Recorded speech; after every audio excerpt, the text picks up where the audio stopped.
5월 18일 저희들에게 주신 하나님 말씀은 사무엘상 25장 36절로 44절까지 말씀입니다. 아비가일이 나발에게로 돌아오니 그가 왕의 잔치와 같은 잔치를 그의 집에 배설하고 크게 취하여 마음에 기뻐하므로 아비가일이 밝는 아침까지는 아무 말도 하지 아니하다가 아침에 나발이 포도주에서 깬 후에 그의 아내가 그에게 이 일을 말하매 그가 낙담하여 몸이 돌과 같이 되었더니 한 열흘 후에 여호와께서 나발을 치심에 그가 죽으니라. 나발이 죽었다 함을 다윗이 듣고 이르되 나발에게 당한 나의 모욕을 갚아주사 종으로 악한 일을 하지 않게 하신 여호와를 찬송할지로다. 여호와께서 나발의 악행을 그의 머리에 돌리셨도다 하니라. 다윗이 아비가일을 자기 아내로 삼으려고 사람을 보내어 그에게 말하게 하매 다윗의 전령들이 갈멜에 가서 아비가일에게 이르러 그에게 말하여 이르되 다윗이 당신을 아내로 삼고자 하여 우리를 당신께 보내더이다 하니 아비가일이 일어나 몸을 굽혀 얼굴을 땅에 대고 이르되 내 주의 여종은 내 주의 전령들의 발 씻길 종이니이다 하고 아비가일이 급히 일어나서 나귀를 타고 그를 뒤따르는 처녀 5과 함께 다윗의 전령들을 따라가서 다윗의 아내가 되니라. 다윗이 또 이스라엘 아히노함을 아내로 맞았더니 그를 2사람이 그의 아내가 되니라. 사울이 그의 딸 다윗의 아내 미가를 갈림에 사는 라이스의 아들 발디에게 주었더라. 아멘. 나로 범죄하지 않게 하소서라는 제목으로 오늘 아침 말씀 전합니다. 저희들은 오늘도 이 땅을 살아가면서 죄와 치열한 싸움을 싸워야 합니다. 죄의 문제는 하나님께서 이 세상을 창조하신 이래에 지금 이 순간까지 끊임없이 계속되고 있는 그런 심각한 문제죠. 물론 죄의 문제를 우리 예수님께서 십자가에서 대신 죽으심으로 말미암아 모두 해결해 주셨지만 순간순간 짓게 되는 죄에 대해서는 결코 우리가 방심할 수 없는 것 같습니다. 행동으로 짓는 죄부터 시작해서 생각으로 짓는 죄, 그리고 마음으로 짓는 죄까지 참 우리는 여러 가지 죄를 짓게 되고 이 죄의 유혹에 흔들리는 순간들이 참 많이 있는 것 같습니다. 그래서 필요한 것이 있다면 죄를 짓지 않도록 하나님께 도우심을 구해야 하는 것이죠. 내가 죄를 지으려 하는 그 순간 어떤 사람을 통해서든 그것을 막아주시고 아니면 강권적인 하나님의 간섭에 의해서라도 내가 죄 짓지 않도록 하나님께 도움을 구해야 하는 것입니다. 저희들은 계속해서 하나님의 사람 다윗과 불량한 사람 나발 사이에 있었던 이야기를 묵상하고 있습니다. 이 2사람 사이에는 누가 있었죠? 바로 아비가일이라고 하는 지혜로운 여인이 있었습니다. 그리고 이 여인의 지혜로 인해서 다윗은 나발을 죽이려 했던 행동을 멈추게 됩니다. 이미 살펴본 것처럼 다윗이 나발을 죽이려 한 이유는 은혜를 악으로 갚으려 했기 때문에 그렇죠.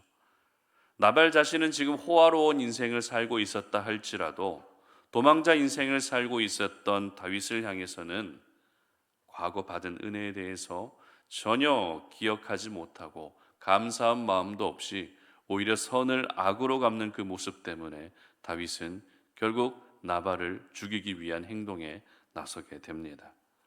이 과정에서 나발의 아내 아비가일의 지혜로 이 일을 모두 막아낼 수 있었던 것이죠. 특별히 오늘 본문의 시작인 36절 말씀을 함께 보도록 하겠습니다. 아비가일이 나발에게로 돌아오니 그가 왕의 잔치와 같은 잔치를 그의 집에 배설하고 크게 취하여 마음에 기뻐하므로 아비가일이 밝는 아침까지는 아무 말도 하지 아니하다가 이렇게 기록합니다. 여러분 지금 이 분위기가 이해가 되십니까? 나발은 양털을 깎아내고 그 양털을 얻은 기쁨을 가지고 왕의 잔치와 같은 잔치를 지금 배설하고 기쁨에 취해 있었습니다. 이 모습은 나발이 지금 자신의 눈앞에 다가온 다윗으로 인한 자신의 죽음을 전혀 인지하지 못하고 있었다는 것을 보여주고 있죠. 뿐만 아닙니다. 아내는 이 비극을 어떻게든지 막아내기 위해서 동분서주 뛰어다니고 있지만 남편 나발은 어떻습니까? 아무것도 알지 못하고 오히려 술에 취해서 그렇게 자기 기쁨과 자기 만족에 빠져 있는 그 모습이 도무지 이해가 되지 않는다는 것입니다. 그런 나발의 마지막 모습에 대해서 오늘 성경은 이렇게 기록하고 있습니다. 37절과 38절 말씀 읽어봅니다. 아침에 나발이 포도주에서 깬 후에 그의 아내가 그에게 이 일을 말하매 그가 낙담하여 몸이 돌과 같이 되었더니 한 열흘 후에 여호와께서 나발을 치심에 그가 죽으니라. 바로 하나님의 손에 의해 죽음을 맞게 된 것이 나발의 마지막 모습이었다는 것입니다. 이렇게 결국 죽음을 맞게 된 나발은 다윗의 손에 죽든 아니면 하나님의 손에 죽든 죽을 운명이었다라는 것을 저희는 알게 되는 것이죠. 그런데 그 죽음이 다윗에게서 온 것인지 아니면 하나님에게서 온 것인지가 참 중요한데요. 이것을 바꾸어 말하면 다윗이 나발을 죽였느냐 아니면 하나님이 나발을 죽이셨느냐 하는 것이 중요하다는 것입니다.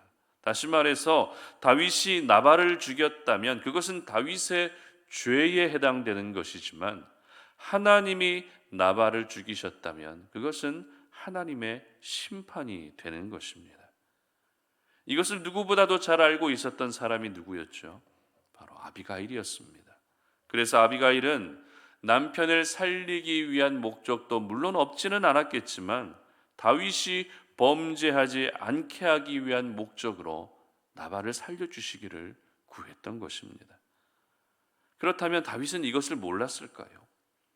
자신의 손으로 나발을 죽이면 그것이 범죄에 해당된다는 것을 아무것도 모르고 나발을 죽이려 했던 것일까요? 물론 알고 있었을 것입니다. 하지만 선을 악으로 갚는 나발의 모습에 대해서 크게 분노했기 때문에 이 분노의 감정에 사로잡혀 잠시 분별력을 잃고 있었을 가능성이 높습니다. 하지만 그런 상황 가운데서도 하나님은 아비가일을 통해서 다윗이 범죄하지 않게 하셨던 것입니다. 다윗은 손도 대지 않았는데 하나님에 의해서 나발이 죽은 것을 보면서 그제서야 다윗이 깨닫게 된 것이죠. 39절 말씀을 함께 보도록 합니다. 나발이 죽었다 함을 다윗이 듣고 이르되 나발에게 당한 나의 모욕을 갚아주사 종으로 악한 일을 하지 않게 하신 여호와를 찬송할지로다. 여호와께서 나발의 악행을 그의 머리에 돌리셨도다 하니라.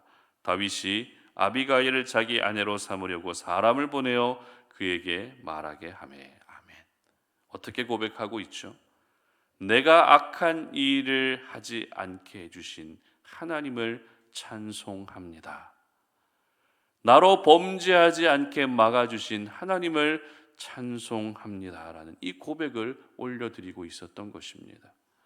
처음 나발을 죽이기 위해 칼을 들었을 때는 분노의 감정 때문에 그것이 하나님이 기뻐하지 않는 죄라는 것도 새카맣게 잊고 있었습니다.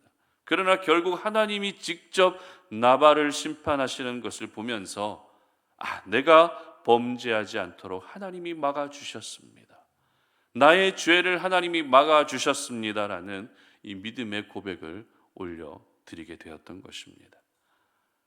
오늘 저희들은 다윗이 범죄하지 않도록 아비가일을 통해서 막으시고 결국 하나님이 직접 나발을 심판하시는 것을 보면서 우리가 이 땅을 살아갈 때에 순간순간 감정에 사로잡혀 살아가는 것이 얼마나 돌이키기 힘든 결과를 가지고 오는지 기억할 수 있어야 됩니다.